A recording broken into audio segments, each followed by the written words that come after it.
Hi everyone, welcome back to the podcast. I hope today was good for you. I also hope church was great as well. I hope you had a good day. If you're new here, my name is Esther, and welcome to the Building You podcast. If you're not new here, thank you so much for lending me your ears on another Sunday evening. I genuinely do not take it for granted at all. Today, I want to talk about how to build confidence without pretending, because honestly, pretending is exhausting. Now you're gonna look at this topic and you'll be like, but I'm actually confident. I actually do not pretend. You know, I actually like what I do. I actually like who I am. Yada yada yada. There are two sides to this coin, right? There is a side where you've actually been so confident that you're now so confident and you don't know what it feels like to not be. So on the times where you're not, you just perform to be confident. And then there's another side of the coin where you don't even know how to be confident. Like you see people being confident in who they are or like in things that they do and you're just like, how did you get there, right? So today we're going to talk about that, right? The kind of confidence that gives you peace and not pressure. Something I would say is that real confidence doesn't need to prove anything. That's why I'm trying to tell you, you don't need to pretend. You're not trying to prove anything to anybody. Real confidence looks like you being honest about what you don't know. Like me, I don't like people that put me down when I don't know something because I'm putting myself out there to ask you to explain it to me, right? The confident people I've met in my life are always not trying to impress anybody. They are comfortable in their skin, comfortable in their craft, comfortable in their growth, comfortable in their vulnerability. And that comfortability translates to the kind of confidence you see them have. Confidence to, I will literally say, take over the world. So where does it actually come from now? This is for somebody that is like, okay, I want to be as confident as this person. For instance, starting this podcast for me, I'm so sorry to say because I don't want to sound proud, but I'm actually confident. Like I'm actually confident that even if it's one person that listens to this, that's okay. Although I would say I'm very grateful for everybody that does listen to it, but like I want to reinforce that confidence comes from self trust. And the ability to trust yourself is built in these small moments that make you. So, for instance, I know I'm a talkative. I actually do know. And I also know that I kind of have some ideas or some thoughts that they're not negative or they're not things that, are damaging anybody. So I could share. Right. So I trust that if I come on here to say something, I'm not just coming from a place of trying to be polished or like look together. It's from parts of my life that have come to be here. For example, a lot of people resonated with the discipline episode. And for me, when I said I was recording that episode, I said I kind of felt like I shouldn't talk about this. But at the same time, I have been disciplined in some parts of my life. And so that gave me the confidence to speak about this. So, what are small moments in your life that could help you build self confidence or self trust, rather, to lead to confidence, right? For example, keeping a promise to yourself, I'm going to wake up every day at 5 to do this, that, and you actually try your best to stick to it.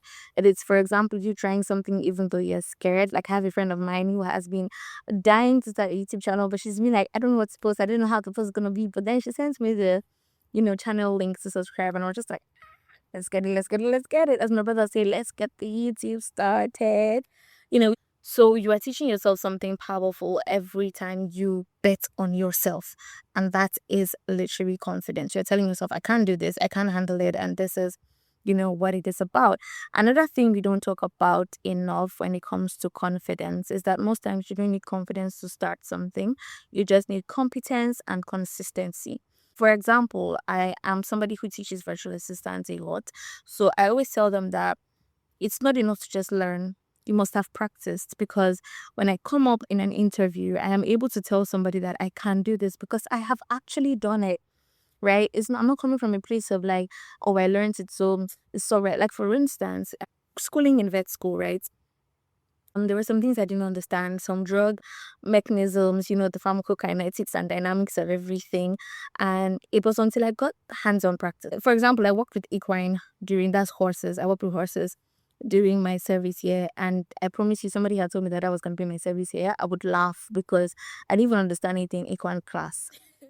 But then being on the field, rather, it showed me a lot. So if somebody says, oh, I have a horse, this is da, I'm confident to recommend. I'm confident. Like my friend recently, she went to go and treat some horses, and when she was like, oh, I noticed this, I was like, oh, have you done this, have you done that? Because the practice has given me confidence that what I'm saying makes sense. So now confidence doesn't only come from you starting something. You need to be competent and consistent, because once again, that is you betting on yourself. It is you literally telling yourself that I did this unsure, I did this messy, I did this learning, and I'm gonna do it again. So I did it before, I can do it again. And that is another form of confidence, right? Comparison is another thing that destroys confidence. When you're comparing, you're trying to doubt your pace, you're trying to rush your process, and it wouldn't work. There's this thing that happened on Twitter recently. Like, people were talking about, like, a girl, I don't use a girl rather. Somebody was like, oh, she had to mute her friend's WhatsApp status because it felt like the girl was winning and she wasn't. Now, I don't like to give my 2 cents on public things, but a lot of people have had hot takes. And I understand where the girl is coming from, because you can't tell the girl how to feel. But at the same time, I would like to think that, it also stems from a place of I don't trust myself enough to be happy for this person. I know that my turn will come. There's something that we always say. I heard it a lot from my pastor initially, but I think everybody says it, right? That if something happens to your friend, Jesus is in the neighborhood. Literally, like, if it's a season where like your friend's friend gets married, your friend's friend is having a child, somebody just bought a new whip, Jesus is in the neighborhood. So your ability to not compare your process to somebody else's is something that can make you so confident in who you're becoming. And I think every point I've given has stemmed up back to you actually trusting yourself, knowing that this is who I am. Some of us don't really know who we are, and I think that's where it all starts from. So I think one take home will be sit down and actually know who you are when everywhere is silent. Some of us don't like ourselves and nobody's making noise. So I think that would be something you should take from and do. Who are you? What do you do? What do you love? What don't you love? Right? Figure all those things out, and then okay, this is what I like. How consistent can I be at it? How competent can I get at it? And if you're somebody that is a believer, this part is very important. God literally says, "Come as you are." It's so crazy because God says, "Come as you are." The story of Moses, right? When God was saying, "Oh, you're gonna go and tell Pharaoh to let my people go," Mount was like, "But what if? But what if?" Me, I was even like, "God is actually this man too much." But yeah, he will just knock you and reset his brain. But then Moses doubted. Moses doubted God. Moses has seen burning bush and everything, but he still doubted.